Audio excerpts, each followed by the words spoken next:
Namaskar, on se retrouve aujourd'hui dans un lieu magnifique et on va parler du deuxième principe de la spiritualité, deuxième principe de moralité qui est lui aussi magnifique. Il s'appelle Satya. Et Satya, ça vient d'un terme en sanskrit qui est Sat. Et Sat, ça veut dire la vérité. La vérité avec un grand V. Ça veut dire en fait, la définition littérale de Sat, c'est ce qui ne change jamais, ce qui est immuable. Et bien sûr, c'est un terme qui ne peut s'appliquer qu'à cette réalité spirituelle ultime, Brahma ou la conscience suprême ou Dieu qui est immuable, qui a toujours été, qui sera toujours et qui ne change jamais. Et quel est l'esprit fondamental ou la nature fondamentale de ce Brahma? C'est la bienveillance. La force qui guide le monde, qui pousse le monde à aller de l'avant, est une force bienveillante par excellence. Tout dans ce monde concourt au développement. Tout veut grandir, tout veut évoluer et tout évolue. Si vous plantez une graine dans le sol, elle ne veut qu'une chose, c'est pouvoir germer, grandir, s'épanouir. Tous les arbres qui sont ici, ils cherchent à grandir. Quelle que soit la difficulté des conditions, ils vont se battre, ils veulent grandir, s'épanouir. La société humaine ne fait que se sophistiquer, se développer et grandir elle aussi. La vie est un flot de l'imperfection vers la perfection, de quelque chose de primitif vers quelque chose d'évolué. Donc Satya, ça veut aussi dire la bienveillance. Et celui qui s'établit dans Satya, c'est celui qui veut que toutes ces expressions, que toutes ces pensées visent au bien d'autrui, visent au développement d'autrui, au développement physique, mental et spirituel d'autrui. C'est la bienveillance même.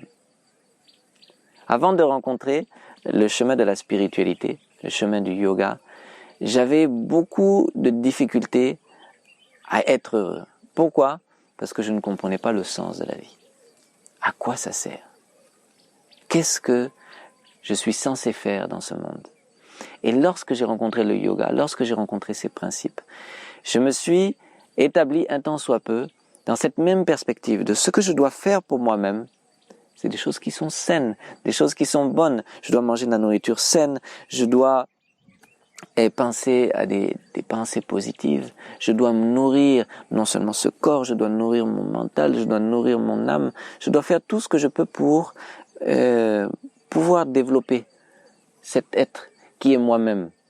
Et d'un autre côté, je dois faire tout ce que je peux pour aider les autres. Et soudainement, cette direction, cette motivation a rempli mon cœur de motivation, d'enthousiasme, d'inspiration. Aider les autres. Il y a un ami qui est en train de commencer une ferme juste à côté d'ici. Et hier, on discutait la vision de sa ferme. Eh bien, la vision générale, non seulement d'une ferme, mais de votre travail, de votre famille, de vos projets que vous voulez commencer, ça devrait être cette vision où je voudrais que chaque élément qui va composer ma ferme, en l'occurrence, puisse profiter, puisse se développer, puisse s'épanouir grâce à la manière dont je vais arranger, dont je vais gérer cette ferme. S'il y a des animaux, ces animaux devraient pouvoir s'épanouir. S'il y a des arbres, ces arbres devraient s'épanouir. S'il y a des céréales, ces céréales devraient s'épanouir. Le sol sur lequel tout ceci va grandir devrait s'épanouir aussi. Et l'air qui est autour devrait s'épanouir aussi. Alors que vous voyez que dans le contexte actuel, avec le capitalisme qui est l'idéologie qui est apparemment celle que tout le monde doit suivre ou suit, qu'est-ce que les gens cherchent? Ils cherchent de faire un maximum de gains, un maximum de profit de tout ce qu'ils touchent. Par exemple, une personne va commencer un élevage, il va faire un poulailler énorme, il va venir serrer les poules au maximum dedans parce que c'est plus rentable. Nourrir les poules au maximum dans le but qu'elles pondent au maximum. Et après 16 mois, 18 mois, quand le taux de ponte baisse, on va ramasser toutes ces poules et les jeter à l'abattoir. Est-ce qu'il y a un tant soit peu un esprit de Satya ici? Non, c'est un esprit purement d'exploitation, purement de profit, purement de gain. Et cette idéologie est la mère de toutes les atrocités de ce monde. C'est-à-dire que au lieu de choisir, au lieu de vouloir le bien d'autrui, on veut exploiter les autres. Dans la philosophie, Satya veut aussi dire la vérité dans le sens que l'on doit dire la vérité. On doit être honnête. On ne devrait jamais tromper les autres. Il n'y a rien de pire que de tromper les autres. Les personnes vous font confiance, des animaux vous ont fait confiance, et puis au final, vous voulez les tromper, vous voulez les exploiter, vous voulez les exterminer. Donc Satya, ça veut dire la vérité. Mais ici, il y a une nuance qui est intéressante. Il y a deux termes. Il y a un terme que l'on appelle Rita, et il y a un terme que l'on appelle Satya. Rita veut dire la vérité factuelle et Satya veut dire la vérité bienveillante. Et presque toujours, les deux ne sont qu'un. Mais parfois, Rita et Satya entrent en désaccord. Et lorsqu'ils sont en désaccord, on doit suivre Satya. Je vais prendre un exemple. Un agresseur poursuit une personne innocente.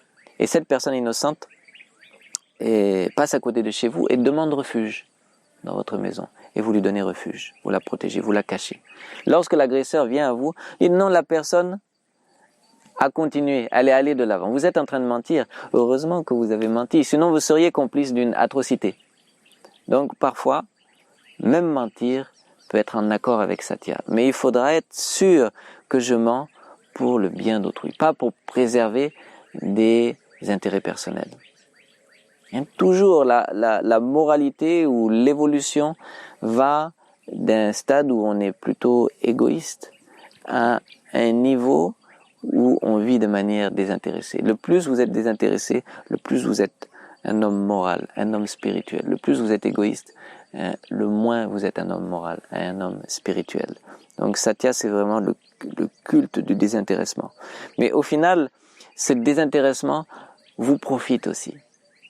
En fait, le savoir-vivre, qu'est-ce que c'est savoir-vivre? C'est vivre pour les autres. Lorsque vous vivez pour les autres, vous créez un environnement d'entraide, d'interdépendance. Et dans cet environnement, vous aussi, vous allez vous épanouir forcément. Et c'est un environnement qui va vous donner de l'inspiration. Une vision qui va vous donner de l'enthousiasme à vivre. Envie de vous battre pour les autres, pour ceux en quoi vous croyez. Sinon de vivre juste pour le gain, peut-être on va gagner de l'argent, mais notre cœur sera vide. Notre enthousiasme à vivre sera zéro. D'accord, donc je vais vous encourager à suivre Satya, à vous établir dans Satya, à avoir une vision tellement bienveillante, à vivre dans ce monde comme un éducateur qui encourage les autres pour leur développement, plutôt que de chercher le profit, de chercher à manipuler, de chercher à condamner, de toujours cultiver le bien en vous, de toujours faire le bien autour de vous, avec conscience, avec intelligence. Satya. Donc nous avons terminé avec Satya et la prochaine vidéo on va s'intéresser à Asteya. D'ici là, je vous souhaite une très bonne journée, très bonne semaine. Merci beaucoup. Namaskar.